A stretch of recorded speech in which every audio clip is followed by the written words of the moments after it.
Dolphins fans, it's Friday, and all I want you guys to do, if you're having a good day, I want you to go ahead and like the video. If you're having a bad day, maybe this video will make you feel a little bit better.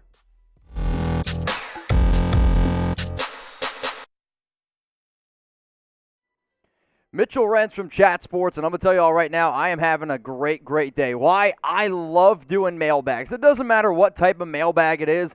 I love seeing what you guys are thinking, the questions that you guys come up with, and then on today's show, I'm going to go ahead and answer a lot of the questions that I asked on our YouTube community poll. If you want to see yourself on a future show, you got to subscribe and you got to check out our YouTube community because that's where all these questions are from. The first one is coming in here from Ryan Marpman.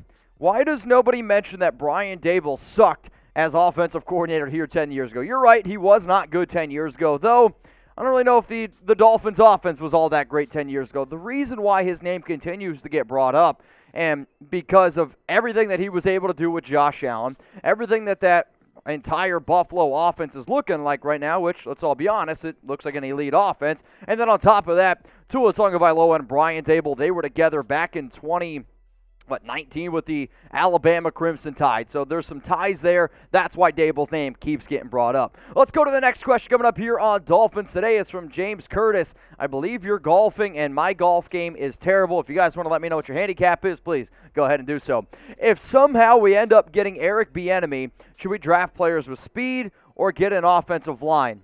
My question would be, why can't you get both, right? I mean, you need an offensive line, and Eric Bieniemy, credit to him and Andy Reid for being probably the most creative bunch of play callers that you see in the NFL right now. You're going to need speed, but you already have Jalen Waddle. I don't know if Jalen Waddle you try to turn into your Tyreek Hill, but I do think of in terms of pre-snap types of reads is what Bieniemy could go ahead and bring in. Now, we've mentioned two coaches to start this mailbag off. Let's just say, okay, you had to pick between these two guys. There's nobody else, all right? It's Brian Daboll or Eric Bieniemy. Who would be the better head coach for Miami? I want you to type BD for Brian Daboll or EB for Eric Bieniemy. Let's go to Organic Mango. Sounds expensive. Given what we know about the Flores situation, do you believe that it would have been better to fire Flores, Grier, both, or neither?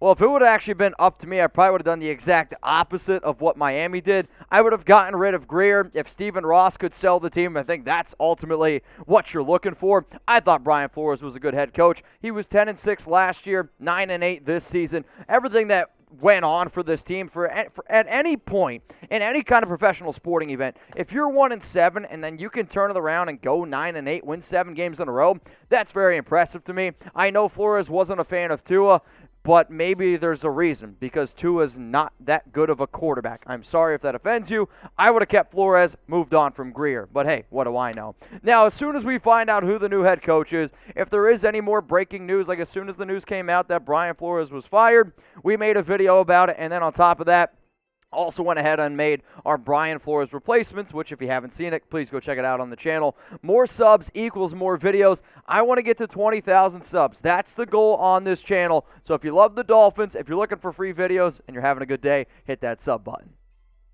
Let's go to this next question coming in here from Samuel Lance, which I believe is actually a picture of you with a real dolphin, or it's a statue. I'm not sure. After we get everything we need for Tua this offseason, is there a chance for us to be in the playoffs? Well, what do you need? You need a solid running game. I think you need another wide receiver. You need to figure out whether or not you're going to bring back Mike Gesicki. But most importantly, you need to build an offensive line. You can't continue to have a bottom 5 offensive line. It's never going to help Tua Tagovailoa. I mean, he's not mobile whatsoever at this current juncture in his career. So is there a chance, though? Yes, absolutely. You were 10-6 a year ago, like I mentioned, 9-8 this year. You were 9-8, had a chance to make the playoffs. And I would think a lot of people would say there was a lot of room for improvement on this team. So if you can make those improvements, if you can start hitting on some of those earlier draft picks, especially the offensive linemen, absolutely this team can make the playoffs. This next one's coming in from John Carlo 3300. Was your name originally Mike? Let me know. If you don't get that joke, I know it's a baseball joke. What running backs would be realistic for the Dolphins take, assuming we start drafting RBs higher as the coaches see drafting low is not working out? Now, I'm actually more of a fan of trying to find those late round running backs, but you're right. When you take some of those guys in the late 7th, I think the bigger issue has been signing somebody or trading somebody like Matt Breida, Jordan Howard. Those have been the issues. Malcolm Brown. Those guys were never going to be all that great. So if you're trying to find some of the top running back prospects, here's my top 5 guys coming into 2022, and these rankings are going to change as soon as the combine comes out. I want to see a little bit more, but as the tape that I have watched, as it stands right now, my number 1 running back for Miami would be Kenneth Walker. I like his physical running style. Isaiah Spiller, if you're looking for somebody who can also catch the football a little bit better. Kyron Williams out of Notre Dame. Brees Hall out of Iowa State, and then Zach Charbonnet from UCLA. If there's any other running backs you think I should keep my eyes on or watch some tape, please let me know down in the comments. Now, I don't know about y'all, I'm always trying to find a good deal. It doesn't matter what it is. If I see sale, I'm like, okay, you got my attention. Now, if anybody out there is looking for some Dolphins hoodies, Dolphins shorts, go to chatsports.com/Dolphin sale, where we basically have just like hundreds of different things around the Miami Dolphins that you guys can get on sale. Like I'm looking right now, you get a Dan Marino t-shirt, a Miami Dolphins t-shirt. I see a black Dolphins hoodie, even more hoodies, long sleeve shirts. We got polos if you're a golfer. The bottom line is this: if you need some Dolphin stuff in your life, or maybe there's a birthday, maybe you're trying to celebrate something up and coming, chatsports.com/Dolphin sale. Let's go to Ron.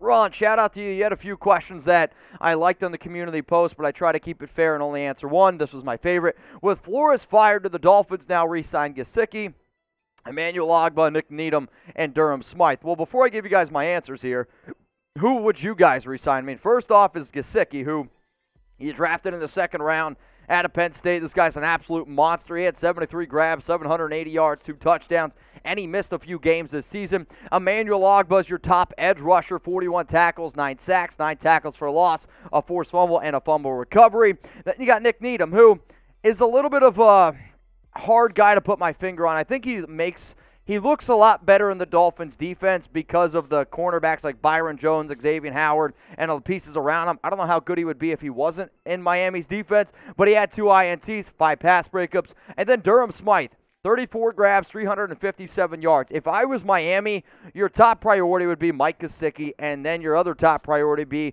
Emmanuel Ogbah on the offense and defensive side. But how about this? Let's try to be a little bit creative here. This is what these shows are about. If you could only pick one player to bring back, only one, would you bring back Mike Gesicki? Type MG down in the comments. Nick Needham, NN. Durham Smythe, DS. Emmanuel Ogbah, EO. If it was up to me, it would depend on overall contract. If you're trying to build around Tua, it's MG. If overall, though, you want the most important position, I'd probably go EO because you got to get after the other team's quarterbacks.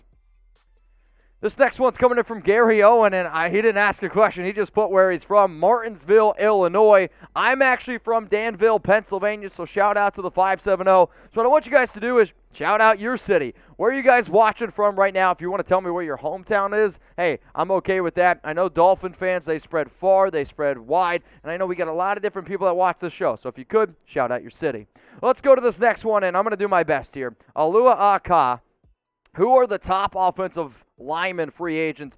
Good question here. When I look at some of the top guys out there, I mean, I like Andrew Norwell a lot. I think Morgan Moses is a good guy to keep in mind. And then Brandon Scherf. If I was Miami, those would be the top 3 guys that I would potentially go out and try to sign. Let's go to Magic Carp 2114. Let me know in your Gyarados. What would it cost for Miami to get Aaron Rodgers or Russell Wilson? You got a firstborn? I might actually take you to trade, I don't know, a holographic Gyarados card. If you don't know that joke, Pokemon, maybe I'm showing my age here a little bit. What would it take? Multiple first-round picks. Like if you were to give up your first-round pick this year, your 2 first-round picks next year, that's still, and then probably on top of that, Tua Tagovailoa, that might be enough. But even that, I don't know if that's enough. So if you had to pick a quarterback, right, would you trade, let's say, we're just going to say 3 first-round picks for the simplicity of this question. 3 first-round picks for Rodgers, 3 first-round picks for Russell Wilson, or would you rather just stick with Tua Tagovailoa, AR for Rodgers, RW for Russell Wilson, or TT for Tua Tagovailoa? Last question here is from Matthew Majestic 101. What does Tua need to personally work on to better himself in Miami? I think he just needs to work a little bit harder. One of the critiques that Brian Flores, according to reports, said was Flores didn't like that Tua would go golfing on his off days, that he felt that Tua wasn't putting in the ultimate work that he needed to do, considering the fact that at certain times this season, the Dolphins were 1-7. Tua's also faced a lot of critique. So I would say he needs to get in there and work a little bit harder. Tua's also said when he was first starting off in the league that he didn't work as hard as what he personally thought. So from what it sounds like when I hear from Tua coming out of his own mouth, from Brian Flores coming out of his mouth, I think as long as just Tua puts in a little bit more hard work and starts trying to be an elite quarterback, which is what you're expected to be when you're drafting in the top 5, that's what he personally needs to do to then go ahead and be elite.